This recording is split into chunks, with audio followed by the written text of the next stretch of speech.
इजहार करती, मुझसे मोहब्बत का इजहार करती। काश कोई लड़की मुझे प्यार करती, काश कोई लड़की मुझे प्यार करती।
मुझसे मोहब्बत का इजहार करती, मुझसे मोहब्बत का इजहार करती।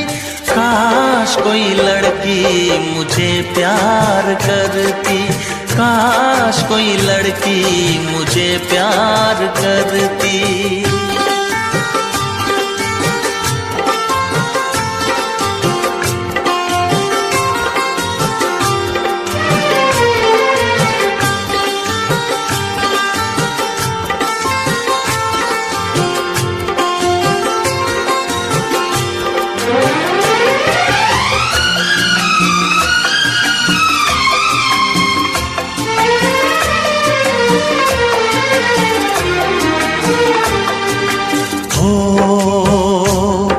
वो बेचैन होती, मैं बेताब होता, निगाहों में उसकी मेरा ख्वाब होता।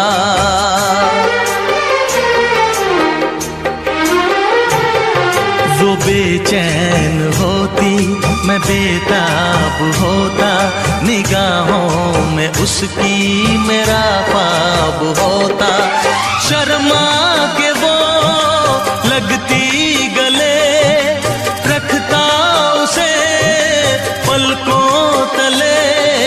चोरी चोरी वो मेरा दीदार करती, चोरी चोरी वो मेरा दीदार करती। काश कोई लड़की मुझे प्यार करती, काश कोई लड़की मुझे प्यार करती।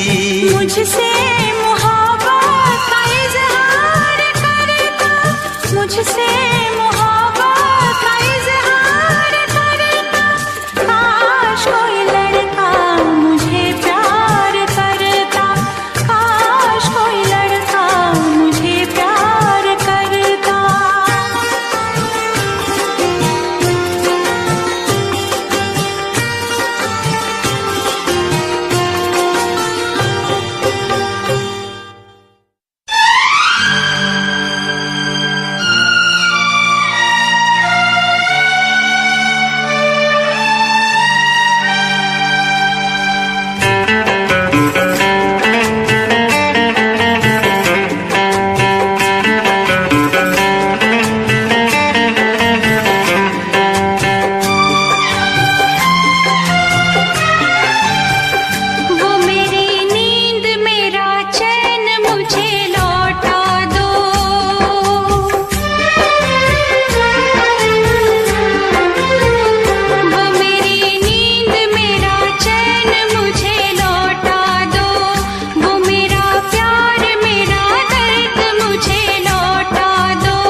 मोहब्बत ने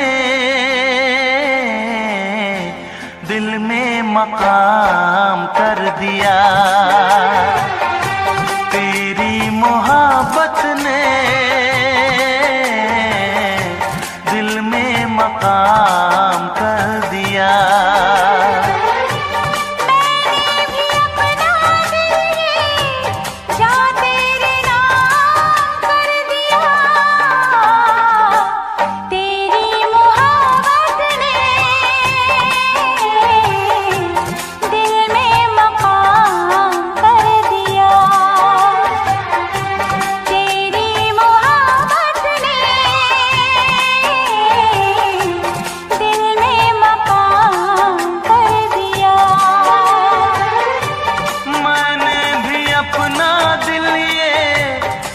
तेरे नाम कर दिया,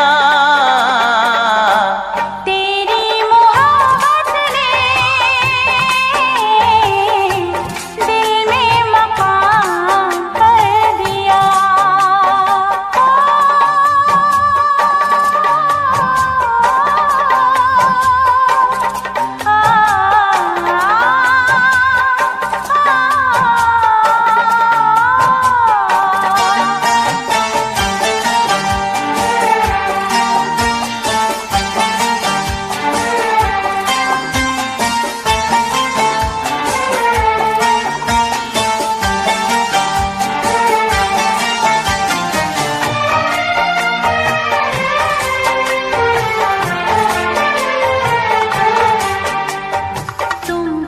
जानो कितने दिन रात गुजारी मैंने तारे गिन गिन, तुम क्या जानो कितने दिन रात गुजारी मैंने तारे गिन गिन। याद तुम्हारी आती है, मेरी नींद चुराती है, चैन मेरा लेके तूने मुझको बेचैन किया, तेरी मोहब्बत ने दिल में मकाम कर दिया। मैंने भी अपना दिल ये जा तेरे नाम कर दिया, तेरी मोहब्बत ने दिल में मकाम कर दिया।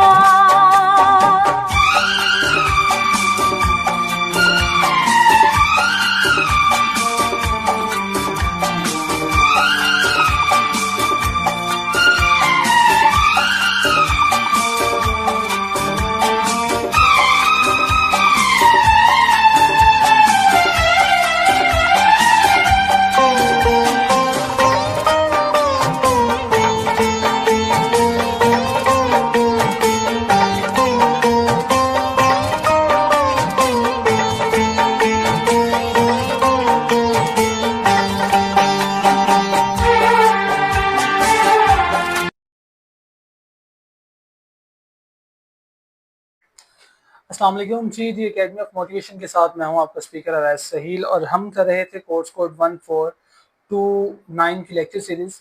तो कोर्स कोड 1429 की लेक्चर सीरीज का आज हमारे पास है लेक्चर नंबर 2। लेक्चर नंबर 2 में हम आपके साथ असाइनमेंट्स क्वेश्चन को सॉल्व करेंगे, जबकि लेक्चर नंबर 1 में हमने आपको असाइनमेंट नंबर 1 के जो क्वेश्चन थे वो शेयर करे थे और अब हम उन्हीं क्वेश्चंस को आपके साथ शेयर करेंगे सॉल्व करते हुए। तो फर्स्टली स्टूडेंट्स, मैं सिर्फ शेयर नहीं करूंगा, समझाऊंगा भी आपको, और अगर आप वो समझ आएंगे तो इंशाल्लाह आपका पेपर भी क्लियर हो जाएगा। क्योंकि देखें, यही सवाल हैं जो चेंज होकर पेपर में पूछे जाते हैं, तो अगर आपकी प्रैक्टिस होगी, आपको करना आता होगा तो आप कर लेंगे। तो स्टूडेंट्स, फर्स्टली अगर आप चैनल पे न्यू हैं तो जल्दी से चैनल को सब्सक्राइब कर लीजिए, बेल आइकन पे क्लिक भी कर दीजिए ताकि हमारी हर आने वाली नई वीडियो आप तक आसानी से पहुंच सके। तो let's start the game students. बिस्मिल्लाहिर्रहमानिर्रहीम। आज हम कर रहे हैं कोर्स कोड 1429 जिसका है लेक्चर नंबर 2 हमारे पास। तो लेक्चर नंबर 2 में हम क्या करेंगे, solution assignment number 1। Assignment number 1 का सबसे पहले क्वेश्चन नंबर 1 है। क्वेश्चन नंबर 1 क्या था? सवाल नंबर 1 था जी, देयर आर 16 ग्रीन, 16 हरी, 20 रेड, 20 लाल, 24 येलो और 24 पीली बॉल्स इन अ बास्केट, एक बास्केट में थी। इफ वी पिक, अगर हम उठाते हैं अ बॉल, एक गेंद, एट रैंडमली, अचानक से, यानी हमें पता नहीं हमने कौन सी उठानी है, एक बास्केट में कोई सी बॉल थी और हमने अचानक से एक बॉल को उठा लिया। What is the probability that the ball is green and that the ball is green, ठीक है, हरी हरी कहता है क्या इम्कान है कि वो बॉल जो आपने रैंडमली उठाई है वो बॉल जो है वो हरी हो, and the ball is not green and red, और क्या इम्कान है कि ना ही वो रेड हो और ना ही वो ग्रीन हो। तो जब रेड और ग्रीन नहीं होगी तो डेफिनेटली वो येलो होगी। तो वो कहता है आपने ये दोनों चीजें बतानी है। देखिए फर्स्टली इस बात का क्या इम्कान है कि गेंद सब्ज हो जो आपने रैंडमली उठाई है, और इस बात का क्या इम्कान है कि गेंद ना सब्ज हो और ना लाल हो जो आपने उठाई है, यानी वो क्या होगी, वो फिर रेड होगी। तो आगे चलते हैं। सॉल्यूशन, हमारे पास गिवन डेटा क्या था, गिवन डेटा था हमारे पास green ball 16, red ball 20, yellow ball 24। तो अगर हमने टोटल बॉल्स कर दिया या सम ऑफ बॉल्स कर दिया तो ये हो गया 16 + 20 + 24 इज इक्वल टू 60, ठीक है। अब वो क्या कहते हैं, अब हम यहाँ पे फॉर्मूला लगाएंगे। उसने कहा था क्या इम्कान है कि ग्रीन बॉल हो, अब ग्रीन बॉल की हमें प्रोबेबिलिटी बतानी है। अब क्या बताएंगे जी, P green is equal to number of green balls. Number of green balls कितनी है जी, नंबर ऑफ ग्रीन बॉल है 16 divided by total number of balls. हमें तकसीम करना है उसे किस पर है, टोटल नंबर ऑफ बॉल्स पे। टोटल नंबर ऑफ बॉल्स कितनी है हमारे पास, 60। तो जब हमने 16 को 60 पे तकसीम किया तो हमारे पास आ गया 4/15। तो हमारे पास जो पी ग्रीन है वो कितना आ गया, 4/15। स्टूडेंट समझ आया आपको, फॉर्मूला जेन में रखिएगा। पहले आपने डाटा को अलग-अलग कर देना, मतलब ऊपर उन्होंने तरतीब से आपको दिया होगा, आपने उसको पकड़ के सेपरेट कर देना। जैसे ग्रीन बॉल अलग कर दी, रेड बॉल अलग कर दी, येलो बॉल अलग कर दी, फिर आपने सम ऑफ बॉल्स निकाल लिया या टोटल बॉल्स निकाल ली, और फिर आपने पी ग्रीन या जो भी वो पूछे उसका फॉर्मूला लगा लेना है। सपोज दैट अगर वो रेड पूछता है तो जहां पर पी ग्रीन लिखा वहां रेड लिख दें, red total ball divided by red balls और डिवाइडेड बाय टोटल बॉल्स। और अगर वो आपसे येलो पूछता है तो पी येलो, तो numbers of yellow ball divided by total balls. तो ऐसे आपने करना है। उसके बाद आगे सेकंड पार्ट उसने क्या कहा था, उसने कहा था जी probability that the ball is not green and not red. तो कहते क्या इम्कान है कि ना ही वो हरी है और ना ही वो आपकी जो है वो रेड है। तो ये मालूम हम कैसे करेंगे, फॉर्मूला लगाएंगे इसका, P not green and not red same है, ठीक है, is equal to number of yellow balls, is equal to number of yellow balls divided by total number of balls. Yellow balls कितनी थी, 24 थी, और टोटल नंबर ऑफ बॉल्स कितनी थी, 60 थी। तो जब 24 को 60 पे डिवाइड किया तो 2/5 आ गया।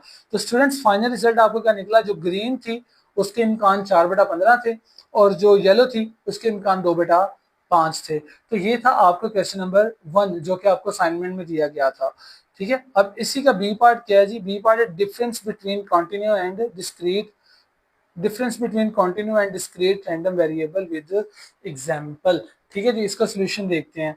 अब सोल्यूशन में डिस्क्रीट रैंडम वेरिएबल है, सबसे पहले आपके पास a variable that takes countable values only, ठीक है जी। डिस्क्रीट वेरिएबल्स क्या होते हैं जी, रैंडम वेरिएबल्स क्या होते हैं जिनको काउंटेबल वैल्यूज होंगी, जिन्हें काउंट किया जा सकता है, ठीक है। ये कॉन्सेप्ट आपने जेहन में रखना है कि जो डिस्क्रीट है वो रैंडम है, ठीक है, और सॉरी जो डिस्क्रीट है वो काउंटेबल है, और जो आपकी कॉन्टिन्यूस है वो मेजरेबल है। काउंटेबल और मेजरेबल का डिफरेंस में रखिएगा, पूरा सवाल सॉल्व हो जाएगा।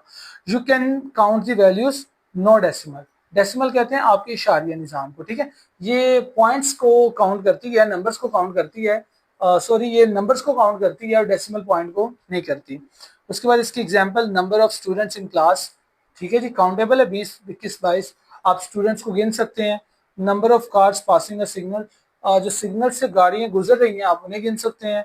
और उसके बाद number of head when flipping a coin, ठीक है, आप ये भी काउंट कर सकते हैं। उसके बाद सेकंड है आपके पास continue random variable. Continue random variable students क्या है, a variable that can take any values within a range including decimal, ठीक है जी। You can measure it not just count it. मैंने पहले कहा था कि भाई आपकी जो डिस्क्रीट हैं वो काउंटेबल हैं और जो आपके कॉन्टिन्यूस हैं वो मेजरेबल हैं। काउंटेबल और मेजरेबल का डिफरेंस जेन में रखते हुए जाएंगे तो पेपर सॉल्व हो जाएगा। कोई भी सवाल आ जाएगा अपने पास से भी लिख सकते हैं जी कि जी discrete variable is called countable variable, ठीक है, और continuous variable is called measurable variables, ठीक है, ऐसे भी आप उसे कर सकते हैं। अब measurable variable, a variable that can take any values within a range, जिसकी रेंज हो, जो एक खास रेंज में दिए जाए, इंक्लूडिंग डेसिमल, इसमें इशारे निज़ाम होता है। जबकि हमने ऊपर पढ़ा था कि जो आपके डिस्क्रीट होते हैं उसमें इशारे निज़ाम नहीं होता। यू कैन मेजर इट, आप इन्हें माप सकते हैं, नॉट जस्ट काउंट इट, सिर्फ गिन नहीं सकते। जबकि डिस्क्रीट सिर्फ गिन सकते हैं, माप नहीं सकते। जबकि कंटिन्यूस जो है उन्हें आप माप भी सकते हैं। एग्जाम्पल, हाइट ऑफ पर्सन, भाई height of person 5 foot 5 inch, 5 foot 6 inch. उसके बाद है जी time taken to finish a task 3.7 minutes यानी 3 मिनट और 7 second. Weight of a bag यानी 2.45 kg यानी 2 किलो 45, ठीक है जी, ग्राम। उसके बाद आगे हमारे पास है, इसके बाद स्टूडेंट्स हम कह रहे हैं क्वेश्चन नंबर 2 असाइनमेंट नंबर 1 का ही। तो असाइनमेंट नंबर 1 का क्वेश्चन नंबर 2 देखते हैं हम क्या है। असाइनमेंट नंबर 1 का क्वेश्चन नंबर 2 हमारे पास है जी, the number of fire alarms pulled each hour fluctuates in Islamabad, the probability tables of different alarms per hour in show is show. ठीक है जी, number of pulled less than 8, 8, 9, 10 and more than 10। ठीक है, probability 0.12, 0.24, 0.28, 0.26 और 0.10। अच्छा, इन सबको probability के साथ साथ आप फ्रीक्वेंसी भी कहते हैं। ठीक है, अब ये देखें 8 इसके बराबर है, ये वाला 8 इसके बराबर है, 9 इसके बराबर है, 10 इसके बराबर है, मोर देन 10 जो है वो 0.10 के बराबर है। ठीक है स्टूडेंट्स, आगे देखते हैं हमने क्या करना है। हमने firstly what is the probability that, what is the probability that more than 8 alarms will be pulled, or what is the probability that between 8 and 9 alarms both inclusive will be pulled। ठीक है जी, तो इसमें सबसे पहले ए वाला जो है हमारे पास वो है what is the probability that more than 8 alarms will be pulled। ठीक है जी, सोल्यूशन में ये ग्राफ मैंने दोबारा आपके साथ शेयर किया ताकि आपकी हेल्प हो सके। आगे जी हम देखते हैं what is the probability that more than 8 alarms will be pulled, यानी इस बात का क्या इम्कान है कि 8 से ज्यादा अलार्म खींचे जाएंगे। तो सोल्यूशन देखते हैं क्या है जी। सोल्यूशन में वो कहते हैं more than 8 is equal to 9, 10 more than 10। वो कहते हैं जो मोर देन 8 है वो बराबर है 9, 10 और मोर देन 10 के। तो हम यहाँ पे लिखते हैं P more than 8 is equal to P9, P9, P10, P10 और P more than 10, P more than 10। अब देखिए पीछे ग्राफ मैंने बताया था ना कि वैल्यूज आपको बताया था कि इसके बराबर है, इसके बराबर है। अब हमने P9 की जगह पे उसकी वैल्यू लिखनी है, तो P9 9 0.28, P10 की जगह पे उसकी वैल्यू लिखनी है 26 और मोर देन 10 की जगह पे उसकी वैल्यू लिखनी है 0.10। तो जब आप इन सबको ऐड कर देंगे तो ये बन जाएगा 0.64। देखिए पहले सवाल में भी सम था, दूसरे सवाल में भी सम आ गया। समझ के करेंगे तो बेटा काम होगा, समझ के करेंगे तो भाई काम होगा आपका। उसके बाद है बी वाला, तो ये तो इसका जवाब निकला है 0.64। अब बी पे चलते हैं। What is the probability that between 8 and more, what is the probability between 8 and 9 alarms both inclusive will be pulled. ठीक है जी, वो कहते हैं इस बात का क्या इम्कान है कि 8 से 9 अलार्म दोनों शामिल हों, खींचे जाएंगे। अब इसके लिए हम फॉर्मूला लगाएंगे, क्या फॉर्मूला लगाएंगे, between 8 and 9 inclusive is equal to 8 and 9 both. ठीक है जी, यहाँ पे ये वाला फॉर्मूला लगेगा, फॉर्मूला नोट कर लीजिए।